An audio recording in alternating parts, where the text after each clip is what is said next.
break라는 문장에 대해서 소개하도록 하겠습니다. 이 break라는 문장은 반복문 안에서 사용되어져서 한 단계의 반복문을 빠져나갈 수 있도록 해줄 수 있는 그런 문장인 것입니다. 즉, 반복문의 제어선이 아닌 부분에서 강제로 반복문을 빠져나갈 수 있도록 해주기 위해서 종종 if 조건문과 같이 사용되어져서 어떤 조건이 참이면 빠져나가라 라는 형태로 구성을 해볼 수 있는 것이죠. 자, 그러면 이 break라는 문장은 언제 왜 사용되어져야 하는가를 한번 살펴보기 위해서 다음의 예를 들어봤습니다.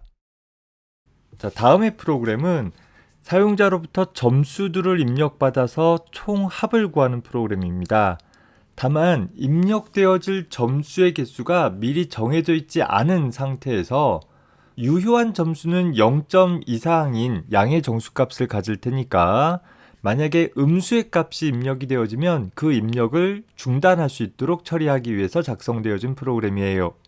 한번 실행을 먼저 해볼게요. 한 반의 점수들을 구하고자 하는데 예를 들어서 100점, 90점, 80점 이렇게 3명의 학생으로 구성되어 있다라고 하면 점수들을 쭉 입력해 나가다가 우리 반에는 학생이 더 없다라는 의미로, 즉 입력할 점수값이 없다라는 끝 표식 의미로 -1이라는 음수값을 지정을 하게 되어지면 이 -1을 제외한, 그러니까 -1이 입력되기 전까지 입력되어진 값들의 총합을 구하도록 해보겠다라는 것이에요. 자, 다시 한번 실행해 볼게요. 자, 두 번째 반 같은 경우에는 이제 90점, 80점, 70점, 60점, 50점, 40점 이런 점수까지 가면 안 되겠죠. 이렇게 계속 입력되어지다가 6명의 학생이 있다라고 해서 6명 입력하고 -1 입력하면 그때까지 입력한 총합을 구할 수 있도록 구성을 한 것이죠. 즉, 몇 개가 됐던 간에 사용자로부터 입력되어진 점수값이 양수라고 한다면 누적합을 구하고 다시 입력받는 일을 몇 번이고 간에 반복할 수 있도록 작성을 해본 것입니다. 물론 단순히 총합만 구하는 것이 아니라 리스트에 저장하고자 한다라고 하면 리스트에 추가하는 형태로 구성을 해볼 수는 있겠죠. 자, 그런데 여기서 중요한 건 무엇이냐면 현재 프로그램이 수행되어지는 패턴을 좀 살펴보려고 해요. 현재 내가 점수를 입력받고 그 다음에 입력받은 점수를 누적합 구하고 그리고 다시 점수를 입력받고 누적합 구하고, 크게 보면 이런 형태로 처리가 되어지는데 좀 더 세부적으로 보면 내가 -1이라는, 즉 음의 정수를 입력한 것은 누적합 구하는데 전혀 적용되지 않아야 하더라라는 것이죠. 즉 -1이라는 것은 데이터 입력을 끝마치겠다라는 표식인 것이지 하나의 유효한 점수로 사용되어지지 않는다라는 것입니다.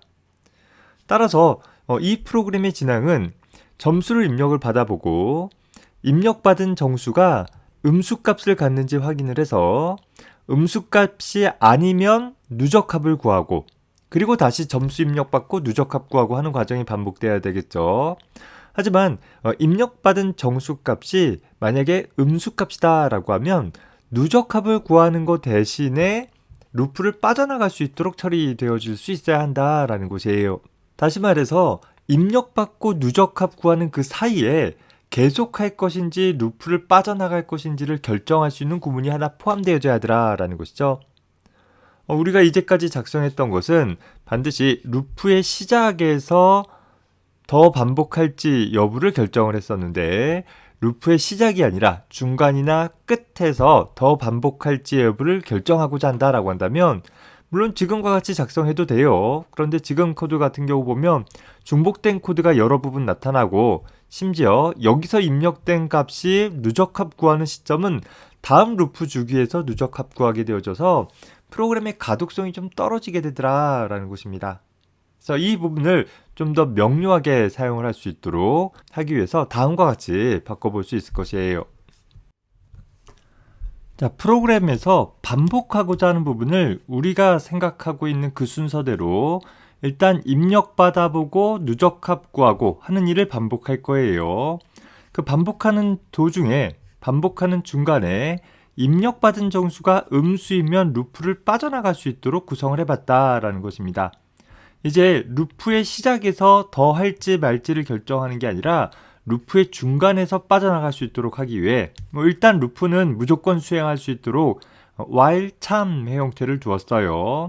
항상 참인 것이니까 while문의 제어선에서는 무조건 반복이 시작되어질 것이고, 이 중간에 루프를 빠져나갈 조건을 만족하지 않으면 기본적으로 반복하는 것이고, 루프를 빠져나갈 조건을 만족한다라고 하면 루프를 강제로 벗어나도록 하기 위해서 바로 break라는 키워드를 사용을 해주면 된다라는 것입니다. 자, 그러면 입력받은 정수가 음수이면 브레이크하는, 음수가 아니면 누적합을 구하고 다시 입력받는 이런 과정들이 반복될 수 있도록 해볼 수 있는 것이죠. 프로그램을 수행을 해보면 이렇게 요구 조건을 잘 만족하는 것을 확인을 해볼 수 있습니다. 자, 어때요? 좀 전에 작성했던 코드와 비교해보면 훨씬 더 무슨 일을 어떻게 처리할 것인지가 분명하게 드러날 수 있는 좀 더 보기 좋은 코드가 되겠죠? 두 코드가 똑같이 동작할 것이라면 우리가 굳이 앞선 방식처럼 작성할 필요는 전혀 없을 거예요. 이렇게 알아보기 쉬운 형태의 코드로 작성을 해나가도록 합시다. 자, 우리 앞에서 while문을 사용하기 좋은 경우에 대해서 소개했을 때도 보면 여기 보면 양수만 입력받을 수 있도록 하는 처리들을 수행을 했었을 때 우리 이런 식으로 작성한 것보다 이렇게 작성하는 게 더 좋을 수 있다라고 했었죠. 자, 이 경우는 뭐예요? 일단 정수를 입력받아보고 그리고 더 반복할 것인지를 루프의 끝에서 평가하도록 하기 위해서 루프 마지막에 if 조건을 두어서 탈출 조건을 둔 것이죠. 0 이상의 양수가 입력되었으면 루프를 끝마쳐라. 그렇지 않으면 다시 입력받을 수 있도록 해라 라는 형태로 구성을 해본 것입니다. 이렇게 루프의 시작에서 끝마치는 경우라면 그냥 전통적인 while 구문 써주면 되는데, 루프의 중간 혹은 끝에서 탈출하고자 한다라고 하면 if 조건 참이면 break라는 구문을 통해 가지고서 적절하게 알아보기 쉬운 형태의 코드로 작성하는 것이 더 바람직한 선택이 될 수 있을 것입니다.